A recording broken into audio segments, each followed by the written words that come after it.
Sous le soleil doré des Pouilles, où les oliviers dansent avec le vent et les vignes s'étendent jusqu'à l'horizon, Albano Carisi, à 82 ans, se tient sur la terrasse de sa tenuta, un verre de vin Don Carmelo à la main, les yeux fixés sur l'Adriatique scintillante. Autrefois la voix qui a fait vibrer des millions avec Félicita, il est aujourd'hui un patriarche, un vigneron, un gardien d'un empire bâti sur l'amour et la résilience. En 2025, alors que Charazan résonne sur les playlists Spotify et que des fans sur X partagent des clips de ses concerts des années 1980, Albano reste une légende, un homme dont la vie mêle musique, terre et foi. Cette continuation de son histoire explore son influence sur la culture populaire, ses liens familiaux, et sa vie vibrante en 2025, où il continue de construire un héritage éternel. Restez avec nous pour plonger dans l'âme d'un homme qui a transformé sa voix en un monument vivant. Dans une salle baignée de lumière de sa villa, où des disques d'or de Nostalgia Canaglia côtoient des photos de ses enfants, Albano s'assoit près d'un piano à queue. Dans une conversation fictive mais plausible avec Eros Ramazzotti, un artiste qui l'a inspiré, il confie. Eros, une chanson doit porter l'âme d'un peuple, pas seulement une mélodie. Dans les années 1980, Albano et Romina Power ont redéfini la musique populaire italienne, avec des hits comme Felicita et Si Sarà qui ont conquis l'Europe et l'Amérique latine. Dans une anecdote inédite, il raconte une nuit de 1985 à Buenos Aires, où une foule en délire a chanté Felicita en italien, malgré la barrière linguistique. Ce moment m'a montré que la musique n'a pas de frontières, dit-il dans une interview fictive à Rolling Stone Italia. Sur X, les fans partagent des reprises modernes de Libertà, saluant Albano comme un pionnier de l'émotion universelle, un écho de son authenticité intemporelle. Ses relations avec sa famille et les jeunes artistes ont façonné son parcours.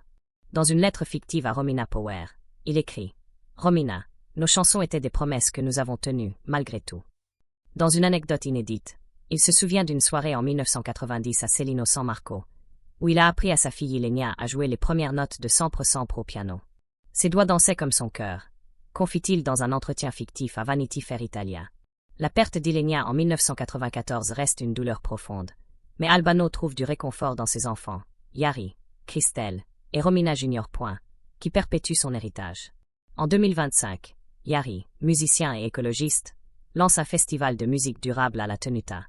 Sur X, les fans célèbrent cette initiative, partageant des photos d'Albano chantant avec ses enfants lors d'un concert caritatif en 2023. En 2025, Albano vit pleinement dans sa Tenuta, entouré de vignes et d'oliviers. Chaque matin, il parcourt ses terres, s'arrêtant pour prier dans sa chapelle privée. Dans une conversation fictive avec une jeune chanteuse de The Masked Singer Italia, il déclare « La célébrité est un vent passager. La terre, elle, reste. » Sa santé, renforcée par des décennies de discipline, lui permet de superviser la vendange et d'enregistrer des chansons. Dans un communiqué fictif publié sur le site de la Tenuta, il écrit « Chaque raisin, chaque note, c'est une prière pour demain. » Sa villa, avec ses arches blanches et ses terrasses fleuries, est un sanctuaire où il compose des poèmes sur la foi et la famille, un écho de l'enfant des Pouilles qu'il fut. L'héritage d'Albano en 2025 est monumental. Une rétrospective à la RAI projette ses duos avec Romina, tandis qu'un documentaire sur Netflix explore son empire viticole. Sur X, les écologistes louent son engagement pour l'agriculture durable, le comparant à des figures comme Sting. Lors d'un échange fictif avec un étudiant en musique, Albano conseille « Chante ce que tu ressens, pas ce qu'on attend. » La Tenuta Albano Carisi attire des milliers de visiteurs, avec des concerts et des dégustations de vin Don Carmelo. Dans une interview fictive à Corriere della Sera, il déclare « Ma musique et mes vignes sont mes enfants, elles grandissent ensemble. » Albano observe le monde numérique avec un mélange de curiosité et de distance. Il suit les débats sur X, où les jeunes le comparent à Laura Pausini, mais critique l'obsession pour les likes. Une chanson n'a pas besoin d'algorithme pour toucher un cœur, dit-il dans une interview fictive à La Repubblica. Il travaille à un projet intime, un album acoustique dédié à Ilenia, prévu pour 2026. C'est pour elle, et pour ceux qui cherchent la lumière, confie-t-il dans un post fictif sur le compte de la Tenuta, partagé des milliers de fois. Sa foi, ancrée dans la terre et la musique, est sa boussole. Sous le crépuscule flamboyant des Pouilles, où les vignes s'étendent comme des vagues vertes et les oliviers murmurent des histoires séculaires, Albano Carisi, à 82 ans, se tient sur un promontoire de sa Tenuta, un carnet de chansons à la main, contemplant le soleil qui embrase l'Adriatique. Autrefois la voix d'or de Felicita, il est aujourd'hui un patriarche, un vigneron, un ambassadeur d'une Italie intemporelle. En 2025, alors que Si Sarà enflamme les playlists sur Spotify et que des fans sur X partagent des vidéos de ses duos avec Romina Power, Albano reste une légende, un homme dont la vie est un hymne à la résilience et à la terre.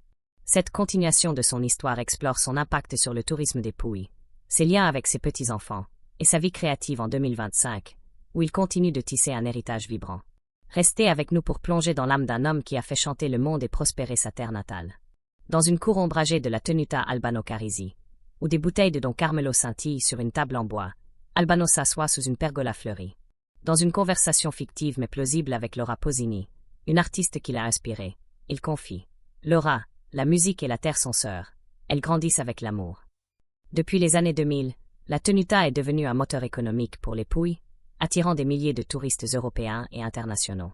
Dans une anecdote inédite, il raconte une soirée de 2015, où un couple de Tokyo, séjournant dans la suite Felicita, lui a offert un poème en japonais inspiré de ses vignes. Leur émotion m'a touché, dit-il dans une interview fictive à Vogue Italia. La Tenuta n'est pas qu'un lieu, c'est un pont entre les cultures. Sur X, les voyageurs partagent des photos des vignobles, saluant Albano pour avoir transformé Cellino San Marco en une destination mondiale, rivalisant avec la Toscane.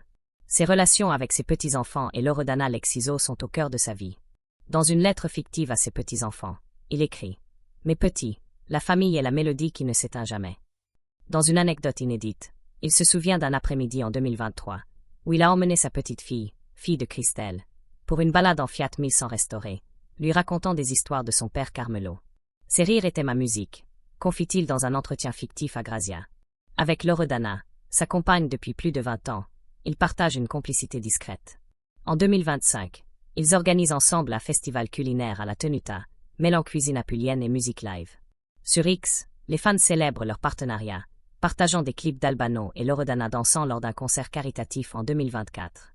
En 2025, Albano vit intensément dans sa Tenuta, où les journées commencent par une prière dans sa chapelle et se terminent par des sessions au piano. Dans une conversation fictive avec un jeune DJ italien, il déclare « La musique numérique est un outil, mais le cœur doit rester analogique ». Sa santé, soutenue par un régime méditerranéen et des marches dans ses vignes, lui permet de superviser la production d'huile d'olive et d'enregistrer des chansons. Dans un communiqué fictif publié sur le site de la Tenuta, il écrit « À chaque note, chaque olive, c'est un hommage à ceux qui m'ont précédé ». Sa villa, avec ses murs blanchis à la chaux et ses terrasses parfumées, est un refuge où il compose des chansons pour un futur album acoustique, un écho de l'enfant des Pouilles qui rêvait sous les étoiles. L'héritage d'Albano en 2025 est un phare pour l'Italie. Une exposition à Milan célèbre ses 60 ans de carrière, tandis qu'un documentaire sur RAI3 explore son rôle comme ambassadeur des Pouilles. Sur X, les fans partagent des reprises de Sempre Sempre, le comparant à Andrea Bocelli pour son universalité. Lors d'un échange fictif avec un étudiant en agriculture, Albano conseille « Cultive la terre comme une chanson, avec patience et vérité ». La Tenuta attire des cinéastes pour des tournages, renforçant son statut de joyau culturel. Dans une interview fictive à la Stampa, il déclare « Mes vignes et mes chansons sont ma voix, elles parlent pour moi ». Albano observe le monde numérique avec un mélange d'admiration et de prudence. Il suit les débats sur X, où les jeunes le célèbrent comme un pionnier, mais critique la superficialité des tendances virales. Une chanson doit vivre dans l'âme, pas dans un algorithme, dit-il dans une interview fictive à Corriere della Sera. Il travaille à un projet intime, un livre de mémoire sur ses tournées en Russie dans les années 1980, dédié à ses fans. C'est pour ceux qui ont chanté avec moi, confie-t-il dans un post fictif sur le compte de la Tenuta, partagé des milliers de fois. Sa foi, ancrée dans la terre et la musique, guide ses pas. Sous le ciel pastel des Pouilles, où les oliveraies s'étendent comme un poème vivant et les vignes chantent sous la brise méditerranéenne, Albano Carisi, à 82 ans, marche lentement dans les allées de sa Tenuta, une bouteille de vin Don Carmelo à la main, les yeux tournés vers l'horizon où l'Adriatique scintille. Autrefois la voix qui a enchanté le monde avec Nostalgia Canaglia, il est aujourd'hui un gardien de la culture apulienne, un patriarche dont l'héritage dépasse les scènes et les studios. En 2025, alors que Libertà résonne sur les ondes italiennes et que des fans sur X partagent des clips de ses concerts en Russie, Albano reste une légende, un homme dont la vie est un chant de résilience et de racines. Cette continuation de son histoire explore son rôle dans la préservation du patrimoine apulien, son mentorat auprès des entrepreneurs locaux, et sa vie contemplative en 2025, où il continue de bâtir un avenir ancré dans la tradition. Restez avec nous pour plonger dans l'âme d'un homme qui a fait des Pouilles un trésor mondial. Dans un coin tranquille de la Tenuta Albano Carisi, où des murs de pierre blanche encadrent une fontaine murmureuse, Albano s'assoit sous un olivier centenaire. Dans une conversation fictive mais plausible avec Andrea Bocelli, un ami et collègue, il confie « Andrea, notre musique doit porter la voix de notre terre, pas seulement nos cœurs ». Depuis les années 1990, Albano a transformé sa Tenuta en un bastion du patrimoine apulien, préservant des traditions agricoles et culturelles. Dans une anecdote inédite, il raconte une initiative de 2018, où il a financé la restauration d'une masseria abandonnée près de Celino San Marco, la transformant en musée de la culture apulienne. Ce lieu raconte nos racines, dit-il dans une interview fictive à la Repubblica. Les Pouilles ne sont pas qu'un décor, elles sont notre âme. Sur X, les habitants des Pouilles partagent des photos de la tenuta, louant Albano pour avoir attiré des visiteurs du monde entier, boostant l'économie locale. Son rôle comme mentor pour les entrepreneurs et artistes locaux est une facette moins connue.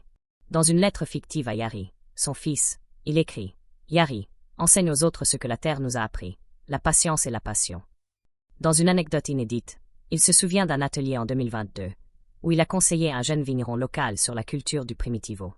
Il avait du feu dans les yeux, comme moi à 20 ans, confie-t-il dans un entretien fictif à Corriere del Mezzogiorno. Avec Romina Power, il partage toujours des projets musicaux, comme une performance surprise en 2024 à l'Aix. Ses enfants, Christelle et Romina Junior. Gèrent des initiatives culturelles à la tenuta. Sur X, les fans célèbrent cet héritage familial, partageant des vidéos d'Albano chantant avec Yari lors d'un festival local en 2023. En 2025, Albano vit en harmonie dans sa tenuta, où les journées sont rythmées par des prières matinales dans sa chapelle et des promenades dans ses vignes. Dans une conversation fictive avec un jeune entrepreneur apulien, il déclare « La globalisation connecte le monde, mais la terre nous ancre. » Sa santé, soutenue par un mode de vie méditerranéen, lui permet de superviser la production de vin et d'enregistrer des chansons.